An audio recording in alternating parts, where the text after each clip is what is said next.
아멘.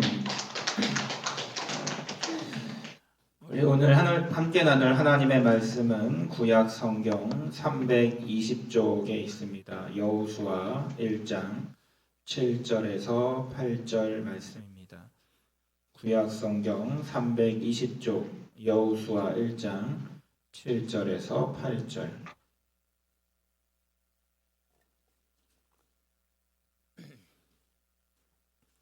제가 봉독하겠습니다. 오직 강하고 극히 담대하여 나의 종 모세가 내게 명령한 그 율법을 다 지켜 행하고 우로나 좌로나 치우치지 말라. 그리하면 어디로 가든지 형통하리니 이 율법책을 내 입에서 떠나지 말게 하며 주야로 그것을 묵상하여 그 안에 기록된 대로 다 지켜 행하라. 그리하면 내 길이 평탄하게 될 것이며 내가 형통하리라. 아멘. 우리 말씀의 제목을 한번 다 같이 읽겠습니다. 시작. 말씀을 묵상합시다. 말씀을 묵상합시다. 오늘은 우리 대림절 기간의 중간에 껴있는 성서주일입니다. 성서주일은 우리 한국 교회에 이 땅에 하나님의 말씀인 성경이 들어온 것을 기념하는 절기입니다. 다른 나라에는 없는 우리나라에만 있는 그런 교회 기념일이죠. 특별히 이 나라에 성경이 들어올 때는 참 많은 일들이 있었습니다. 일단 처음에 우리나라에 성경이 들어올 때는 다른 나라들은 선교사들이 들어가서 성경을 전해주고 전도를 하고 선교를 했지만 우리나라는 이것이 굉장히 어려웠습니다. 알고 계신 것처럼 우리나라는 서양인들이 특히 선교사들이 우리나라에 들어와 활동하는 것을 금지를 했죠. 그래서 토마스 선교사 같은 경우는 배에서 내리자마자 잡혀서 사형을 당하기도 했습니다. 그만큼 성경이 전달되는 것이 어려웠죠. 그런데 그런 선교사들이 죽음 속에서도 전달했던 성경책들과 또 서양의 학문을 공부하기 위해서 서양의 책들을 수입해서 공부하던 학자들이 보던 책 중에 당시에 서양 학문이라는 책을 가진 성경들이 있었습니다. 그 성경책을 읽었던 사람들은 놀랍게도 그들의 마음과 생각이 바뀌어졌고 예수 그리스도를 만나게 되었으며 하나님의 성도로 변화되게 되었습니다. 그 이후로 외국에 우리나라에도 성도들이 있습니다. 교인들이 있습니다. 우리나라에도 선교사를 보내주십시오라고 요청한 선교 역사상 최초의 나라가 바로 우리나라 한국입니다. 그렇게 어렵게 들여온 성경으로 인해서 놀라운 변화들이 이 땅 위에 나타났습니다. 여러분, 하나님의 말씀인 성경을 읽은 사람들은 놀랍게도 이 나라를 바꾸어 갔습니다. 어떠한 변화가 일어났는지 한번 살펴봅시다. 우리나라는 원래 조선시대 때 엄청난 차별이 있었던 나라입니다. 가장 대표적인 것이 남녀 차별이죠. 우리나라 어른들은 아직도 남녀 7세 부동석이라는 말을 기억하실 겁니다.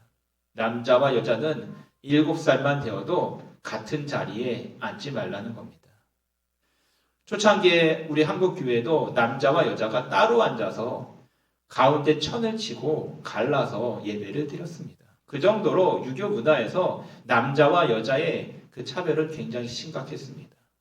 어른과 어린이의 차별도 심각했고 또 심지어는 계급에 따라서 양반과 또 평민 그리고 천민에 대한 차별도 심각했습니다. 그런데 성경이 들어오고 나서 성경의 말씀을 읽으면서 하나님의 뜻을 알게 된 기독교인들은 이러한 차별이 옳지 않다는 것을 깨닫게 되었습니다. 그래서 남자와 여자 간에 또 양반과 천민 간에 어른과 어린이 간에 그러한 차별이 잘못되었다라는 것을 깨닫습니다. 그래서 이 나라의 놀라운 그 차별들을 없애는데 기독교가 앞장을 서게 됩니다. 그뿐만이 아닙니다. 당시의 조선시대에 모든 사람들이 누리고 있었던 잘못된 문화들이 있었습니다. 예를 들어서 남자가 아내를 여럿 거느리는 첩 문화라든지, 또는 매일마다 아침 저녁으로 반주라고 부르는 밥과 함께 먹는 술 문화라든지, 또는 8살 어린이들도 피웠던 담배 문화라든지, 또는 밤새도록 이곳저곳에서 펼쳐졌던 도박 문화라든지, 이러한 모든 것들이 성경이 전래되면서 차츰차츰 없어지게 되었습니다. 여러분, 그뿐만이 아닙니다. 여러분, 지금은 너무나 당연하게 생각되는 주일날, 일요일날 쉬는 날은 사실 성경이 전래되기 전까지는 전혀 우리나라에서 찾아볼 수 없었던 것입니다. 우리나라는 요일이 별로 중요하지 않았어요. 매일매일 똑같이 일을 하고 똑같이 밥을 먹고 똑같이 무엇인가를 해야 되는 나라였어요. 그런데 성경이 전래되면서 많은 기독교인들이 생겨나면서 주일날은 예배를 드리기 위해 일요일날은 공식적으로 모든 업무를 쉬자라는 결정을 내리게 됩니다. 여러분, 성경이 들어오고 나서 우리나라는 굉장히 많은 변화를 가지게 되었습니다. 여러분이 지금 이 자리에 앉아서 예배를 드리는 것이 우리는 너무나 익숙하고 당연하지만 최초로 성경이 들어올 때만 해도 이것은 굉장히 낯설고 이해가 되지 않으며 당시의 사람들이 볼 때에 문제가 많다라고 여겨졌습니다. 그러한 상황 속에서도 하나님의 말씀인 성경을 읽어가며 묵상하며 수많은 기독교인들이 자신과 자신의 주위의 삶을 변화시켜 온 것이 바로 오늘에 이른 것입니다. 그래서 성서주일은 이것을 기념하면서 우리도 다시 한번 말씀 속에서, 하나님의 말씀 속에서 놀라운 은혜와 삶을 변화시키는 능력을 얻기를 주님의 이름으로 축원을 드립니다. 성경을 보면 말씀을 묵상하는 사람들이 나옵니다. 오늘 우리가 읽었던 여호수아 1장 7절과 8절에도 하나님께서 여호수아에게 명령을 내리시는데 두 가지 명령을 내리십니다. 첫 번째 무엇이냐? 담대하라. 두려움과 걱정과 근심을 가지고 있던 여호수아에게 담대하라고 명령을 내리십니다. 또 한 가지 중요한 명령을 한 가지 내리시는데 그것이 무엇이냐? 나의 종 모세가 너에게 명령한 율법을 지켜 행하고 좌로나 우로나 치우치지 말아라. 8절에 이 율법책을 입에서 떠나지 말게 하며 주야로 묵상하고 지켜라. 여러분, 여호수아는 모세의 뒤를 이어서 이스라엘 백성들을 이끌고 가나안 땅을 점령한 훌륭한 군대 장군입니다. 전쟁 지휘관이에요. 아주 뛰어난. 그런데 사실은 하나님께서는 여호수아를 부르실 때 그를 군대의 장군으로 부르셨던 것이 아닙니다. 전쟁을 이끄는 지휘관으로 그를 부르셨던 게 아니에요. 그에게 주셨던 사명은 딱 두 가지. 담대할 것과 말씀을 지킬 것이었어요. 여러분, 전혀 이해가 안 되지 않습니까?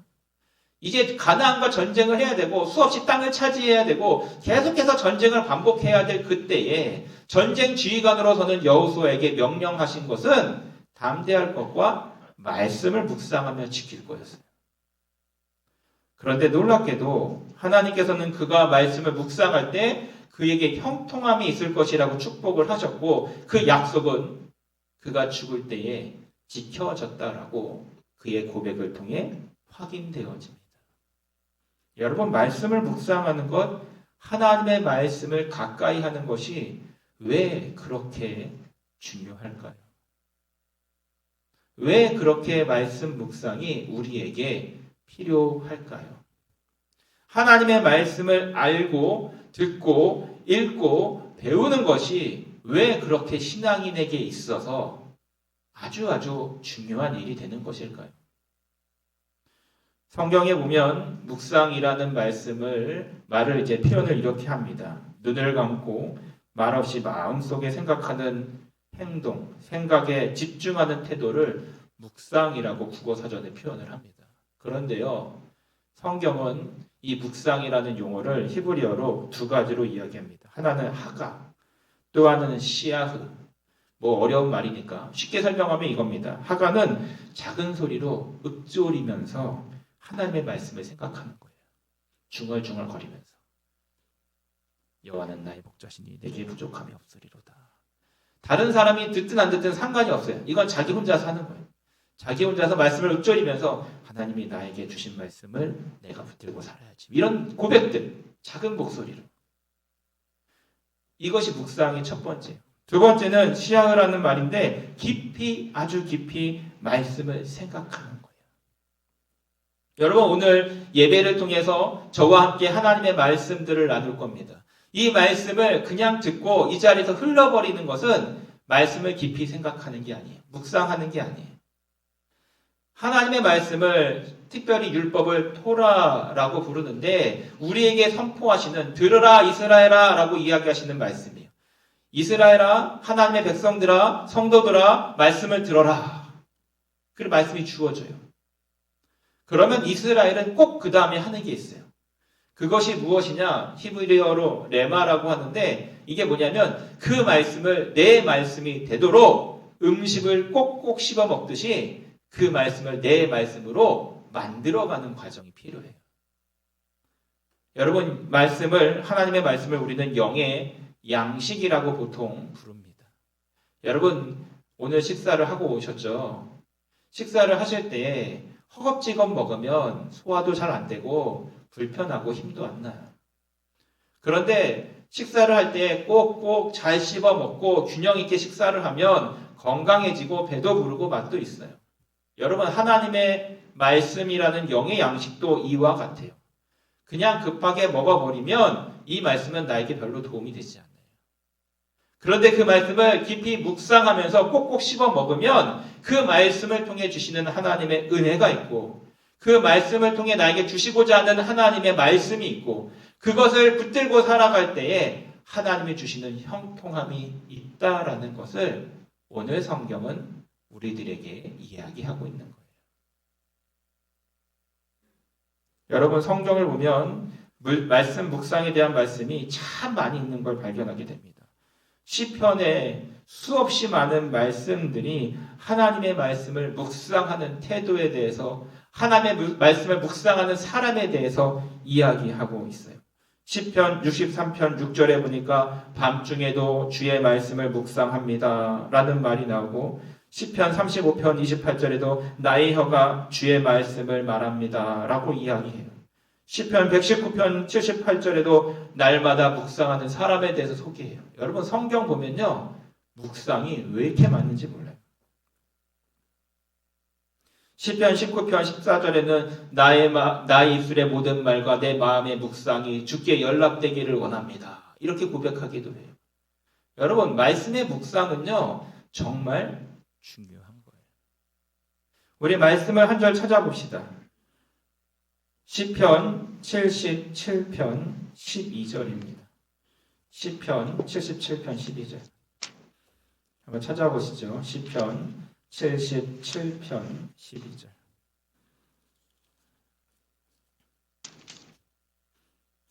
구약 성경 시편 77편 12절.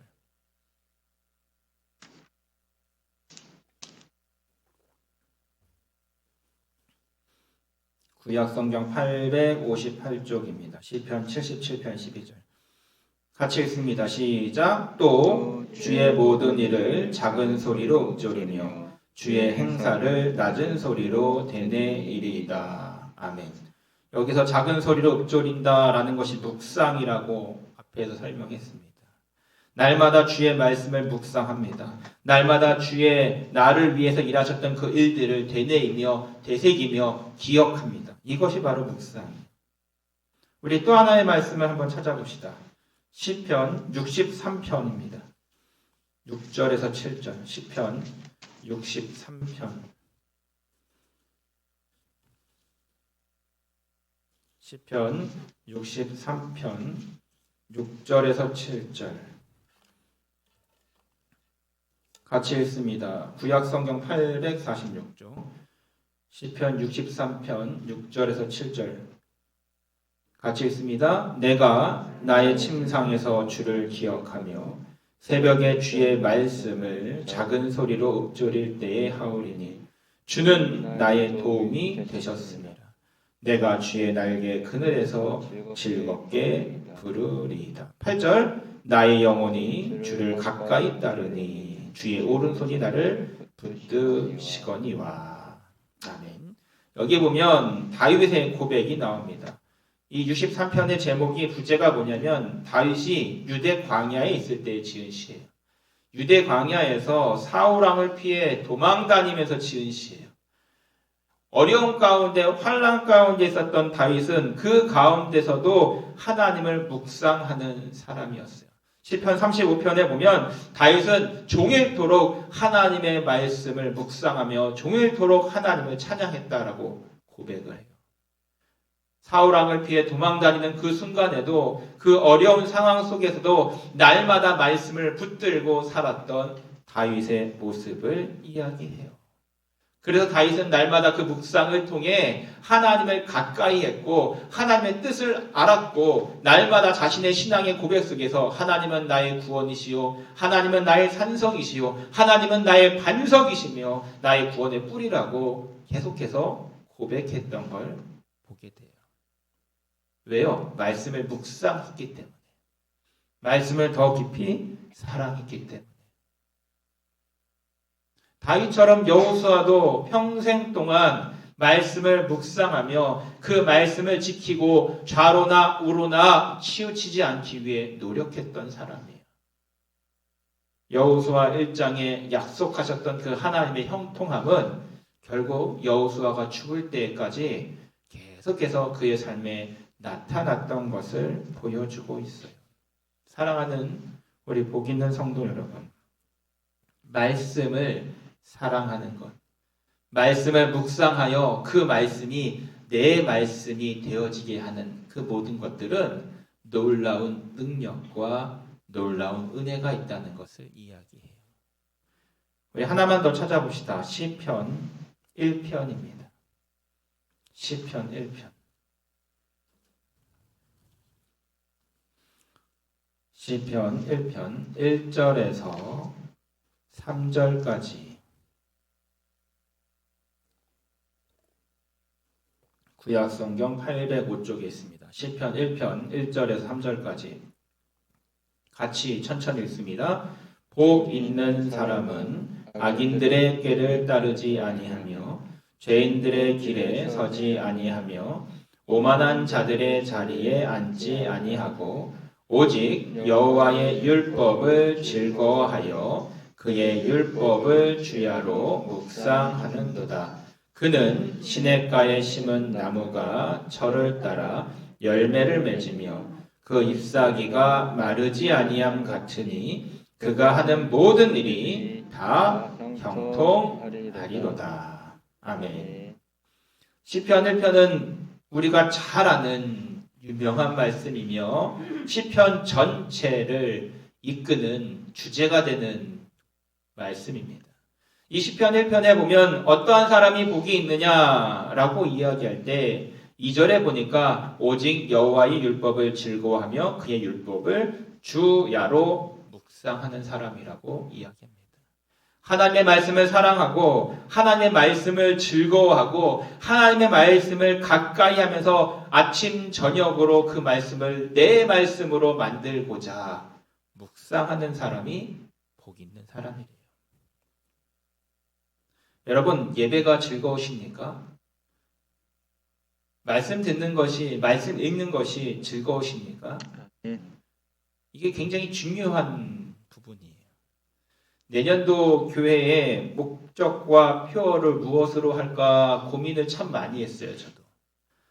그러다가 중간에 들었던 생각이 요즘 들어서 예배가 자꾸 지친다라는 생각을 해요. 예배를 준비할 때 지치고 예배를 드리고 나면 힘들다라는 소리가 가끔 나올 때가 있어요.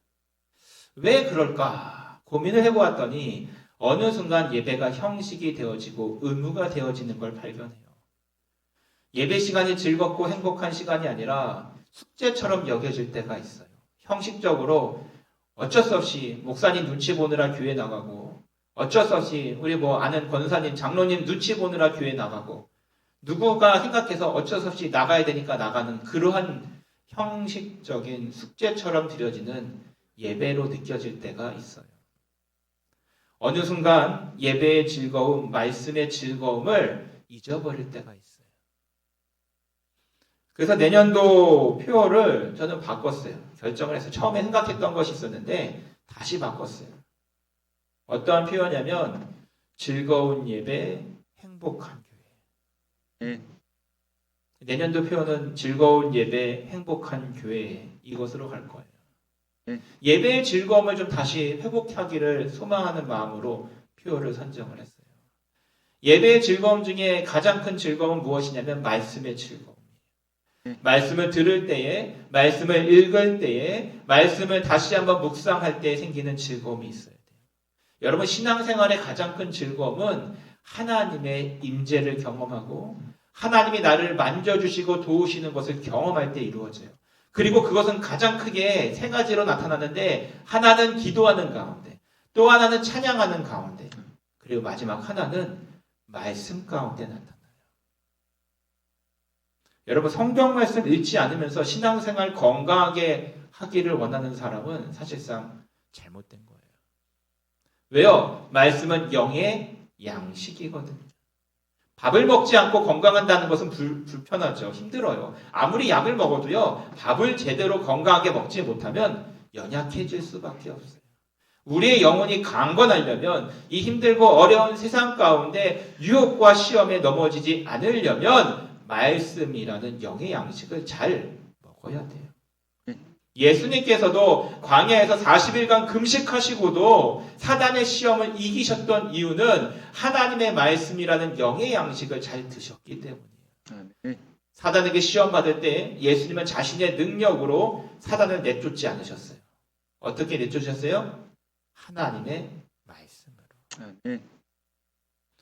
여러분 중요한 것이 바로 여기 있습니다. 우리가 세상 가운데 유혹을 이기고 시험을 이기고 또한 사단을 이겨내는 가장 큰 방법은 하나님의 말씀을 통해서만 가능하다라는 걸 이야기해줘요. 특별히 시편 1편에 보면 하나님의 말씀을 묵상하는 복 있는 사람이 3절에 보니까 모든 일이 다 형통하다고 이야기해요. 여러분 형통하다는 게 무엇일까요? 시편 1편에 보면 그 형통함이 바로 열매를 맺는 것이라고 이야기해요. 3절 보세요. 그는 시냇가에 심은 나무가 철을 따라 열매를 맺으며 그 잎사귀가 마르지 아니함 같으니 그가 하는 모든 일이 다 형통하리로다. 아멘. 여러분 형통함이 열매와 연결되어 있어요. 여러분 나무가 열매를 맺으려면 어떻게 해야 됩니까? 양분을 계속, 수분을 계속 공급받아야만 돼요. 생명력을 계속해서 이어받아야만 나무는 열매를 맺을 수가 있어요. 중요한 것이 바로 여기 나와요. 여러분 형통한 삶을 살려면 말씀을 통해 생명력을, 양분을, 영양을 공급받아야 돼요. 이것이 바로 형통함이에요. 여호수아 1장에 하나님의 말씀을 날마다 묵상했기 때문에 형통했던 이유는 그가 그 말씀을 통해서 하나님의 놀라운 능력과 은혜와 인도하심을 공급받았기 때문이에요. 다윗이 사울왕을 피해 도망다니는 순간에도 그의 모든 삶이 형통했던 이유는 그 기간 동안 종일토록 말씀을 묵상하며 말씀을 가까이 했기 때문에 그 영의 양식을 통해 그의 모든 삶이 형통의 길을 걸어갔다는 것을 오늘 성경은 알려주고 있어요. 말씀을 정리하면서 저와 여러분이 기억해야 될 것이 바로 여기 있어요. 여러분, 즐거운 예배를 드리려면 내가 먼저 하나님의 말씀을 가까이 해야 돼요. 우리의 삶 가운데 형통함을 경험하고 싶다면 형통함을 주시는 하나님의 은혜와 인도하심과 능력을 말씀을 통해 공급받아야 돼요. 이 시간에 저와 여러분이 함께 말씀을 나누었는데 어떤 사람에겐 이 말씀이 그냥 오늘도 흘러가는 주일의 목사님 설교로 끝날 수도 있고요. 어떤 사람은 이 말씀을 곰곰이 씹어보고 묵상하면서 종일토록 생각해서 그 말씀을 통해 나에게 말씀하시는 하나님의 음성을 발견하고 그 말씀을 붙드는 사람이 될 수도 있어요. 우리 하나의 말씀만 더 찾아보겠습니다. 이사야 55장 8절에서 9절입니다. 구약 성경 이사야 55장 8절에서 9절입니다. 구약 성경 1036쪽에 있습니다.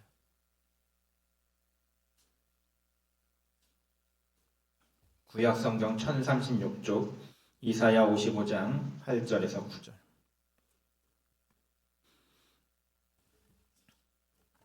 같이 읽습니다. 이사야 55장 8절에서 9절. 이는 내 생각이 너희의 생각과 다르며 내 길은 너희의 길과 다름이니라. 여호와의 말씀이니라. 이는 하늘이 땅보다 높음같이 내 길은 너희의 길보다 높으며 내 생각은 너희의 생각보다 높음이니라. 아멘. 사랑하는 복 있는 성도 여러분, 우리의 삶 가운데 형통함은 하나님의 인도하심을 받을 때 나타납니다. 근데 문제는 우리의 생각과 하나님의 생각이 때로는 달라요. 우리가 볼 때 이것이 맞는 것 같은데 하나님은 아니라고 말씀하실 때가 있어요. 이렇게 하면 뭐 별 소용이 없을 것 같아 보이는데 하나님은 이것을 하라고 하실 때가 있어요. 여러분, 그때 필요한 게 바로 말씀을 읽고 기도하는 거예요. 기도는 기도하는 가운데 내 생각과 내 고집이 아닌 하나님의 뜻에 맞춰가는 거고요. 말씀은 그 말씀 가운데 나에게 주시는 하나님의 생각들을 알아가는 거예요. 여러분, 이 말씀을 통해 우리의 삶을 우리보다 더 높은 하나님의 생각과 더 훌륭한 하나님의 인도하심을 공급받기 위해서, 그를 통해 형통의 길을 걸어가기 위해서 오늘도 말씀은 우리에게 하나님의 생각을 알아야 된다라고 이야기해요. 그리고 하나님의 말씀을 생각을 아는 방법은 바로 말씀을 가까이 하는 거예요. 우리 위에 6절 한번 다 같이 읽읍시다. 6절 시작. 너희는 여호와를 만날 만한 때에 찾으라. 가까이 계실 때에 그를 부르라. 아멘. 하나님의 말씀을 통해 하나님을 가까이 하고 하나님을 만나는 은혜가 있는 사람은 날마다 형통의 길을 걸어간다는 것을 이야기합니다. 오늘 성서 주일입니다. 하나님의 말씀이 이 땅 위에 전해졌고 그로 말미암아 이 나라가 많은 변화를 경험했습니다. 성경의 말씀을 단순히 책이 아니라, 단순히 설교가 아니라 하나님이 나에게 주시는 말씀으로 듣고 그 말씀을 깊이 묵상하며 지키며 실천했던 사람들은 놀라운 하나님의 은혜와 형통함을 경험했습니다.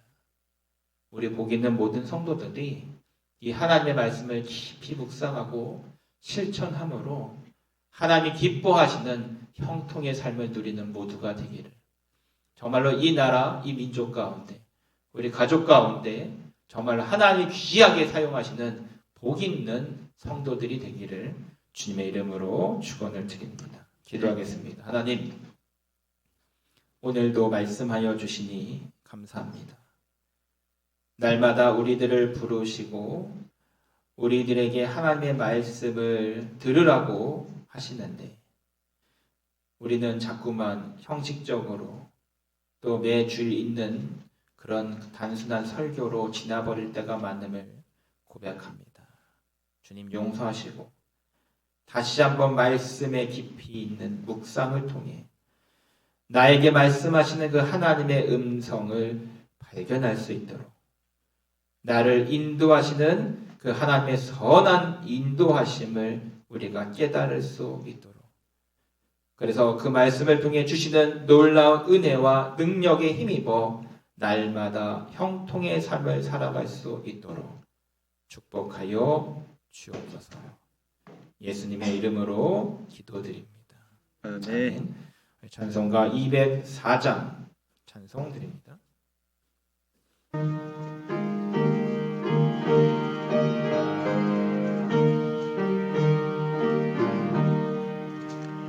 그의 말씀 듣고서 준행하는 자는 반석 위에 터닫고 집을 지을 같아. 비가 오고 물나며 바람 부딪혀도 한 송이에 세운 집 무너지지 않네. 잘 짓고 잘 짓세 우리 집 잘 짓세. 만세 반석 위에다 우리 집 잘 짓세. 주의 말씀 듣고도 행치 않는 자는 모래 위에 터닫고 집을 지은 같아. 비가 오고 물나며 바람 부딪힐 때 모래 위에 세운 집 크게 무너지네. 잘 짓고 잘 짓세 우리 집 잘 짓세. 만세 반석 위에다 우리 집 잘 짓세. 세상 모든 사람들 집을 짓는 자니 반석 위가 아니면 모래 위에 짓네. 우리 구주 오셔서 지은 상을 줄 때 세운 공로 따라서 영영상 벌 주리. 잘 짓고 잘 짓세 우리 집 잘 짓세. 만세 반석 위에다 우리 집 잘 짓세. 아멘. 기도하겠습니다. 하나님, 날마다 우리의 삶 가운데 말씀하시는 그 놀라운 은혜를 경험하게 하여 주옵소서. 우리의 이름을 부르시는 그 하나님의 음성을 듣게 하시고 말씀과 기도와 찬양 가운데 하나님의 놀라운 임재와 동행을 경험하는 우리 복 있는 모든 성도들 되어지도록 축복하여 주옵소서. 유혹을 받을 때, 시험이 우리를 덮칠 때, 어려운 환경 가운데 있을 때, 육체의 질병과 사고와 경제적인 어려움 속에서도 날마다 우리를 붙드시며 힘주시며 도우시며 형통으로 이끌어 가시는 하나님의 음성을 말씀을 통해 기도를 통해 날마다 느낄 수 있도록 축복하여 주옵소서. 이제는 우리를 구원하신 예수님의 은혜와 우리의 이름을 부르시며 날마다 말씀하시는 하나님의 사랑하심과 말씀을 통해 우리가 살아갈 때에 우리를 지키시고 도우시고 힘주시고 붙드시는 성령의 역사하심이 말씀을 더 깊이 사랑하게 소망하는 모든 복 있는 성도들 위해 말씀의 인도함을 받는 모든 가정 위에 이제로부터 영원까지 함께 계시기를 축원하옵나이다. 아멘.